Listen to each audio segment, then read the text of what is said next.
بسم اللہ الرحمن الرحیم۔ سورہ یونس 109 آیات پر مشتمل مکی صورت ہے۔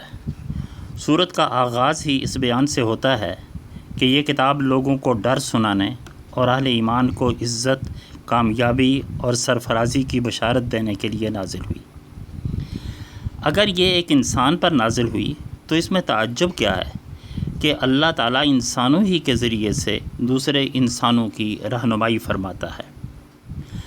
اس کے بعد توحید کے پیغام کے آفاقی دلائل بتاتے ہوئے اس کائنات میں غور و فکر کی دعوت دی، جس غور و فکر کے نتیجے میں انسان اس نتیجے پر پہنچتا ہے کہ اس کے بعد ایک روز عدل آنے والا ہے، اور اس روز عدل کی تفصیلات بتائیں۔ انسان کی سرکشی پر فوری پکڑ نہ کرنے کی وجہ بتائی کہ وہ رحمت کرنے میں تو جلدی کرتا ہے لیکن عذاب فوراً نازل نہیں کرتا بلکہ ڈھیل دیتا رہتا ہے۔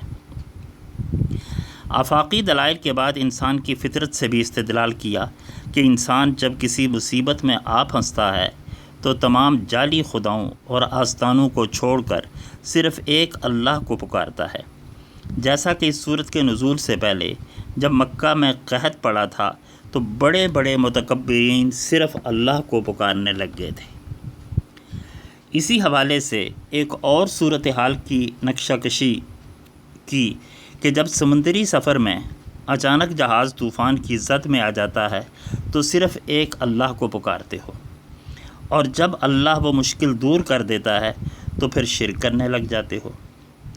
آج ہمارا بھی یہی حال ہے کہ جب ہم ہر طرف سے مایوس ہوتے ہیں تو اللہ کی بارگاہ میں جبین نیاز رکھ دیتے ہیں اور اسی کے نام پر صدقے کرتے ہیں، اسی کی منتیں مانتے ہیں، اور جب مشکل سے نکل آتے ہیں تو اپنی دانش یا کسی دوسرے کی حکمت و برکت کا راگ الاپنے لگتے ہیں۔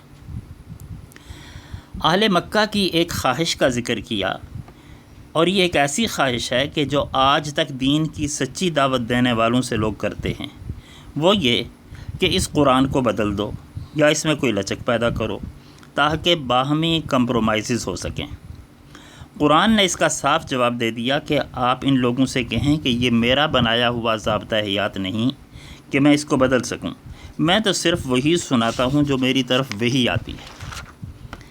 اگر تم یہ سمجھتے ہو کہ یہ میری تصنیف ہے تو تم بھی اس طرح کی کوئی ایک صورت تصنیف کر لاؤ، لیکن میری 40 سالہ زندگی تمہارے سامنے ہے۔ لَقَدْ لَبِثْتُ فِيكُمْ عُمُرًا مِّن قَبْلِهِ أَفَلَا تَعْقِلُونَ، جس کا ایک ایک لمحہ میری صداقت، امانت شعاری، اعلیٰ اخلاق و کردار کا نمونہ ہے۔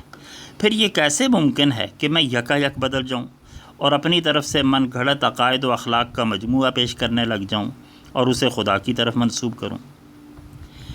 آگے چل کر بتایا کہ آپ سے عذاب کی نشانیوں کا مطالبہ کرتے ہیں، حالانکہ یہ آپ کا کام نہیں، یہ اللہ کا کام ہے، لیکن انہیں یہ امر ذہن میں رکھنا چاہیے کہ دنیا کی زندگی بے ثبات ہے اور روزمرہ کے حالات و واقعات اس کے تغیر و تبدل کے گواہ ہیں۔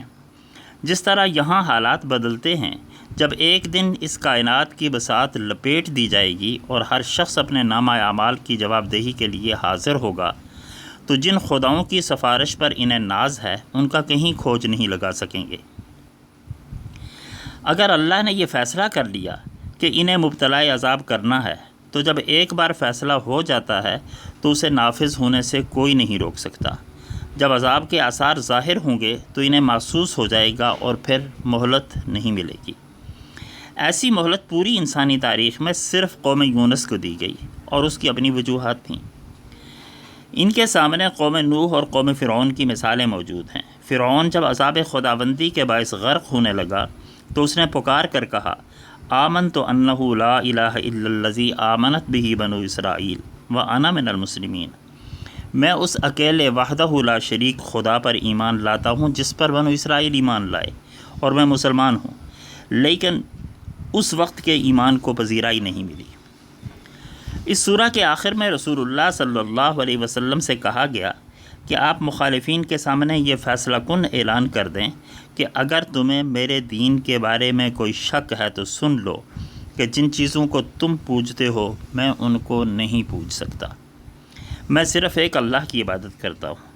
جو ہدایت اختیار کرے گا خود فائدہ اٹھائے گا، اور جو روح گردانی کرے گا اس کا وبال اسی کے سر ہوگا۔ وآخر دعوانا ان الحمد للہ رب العالمین۔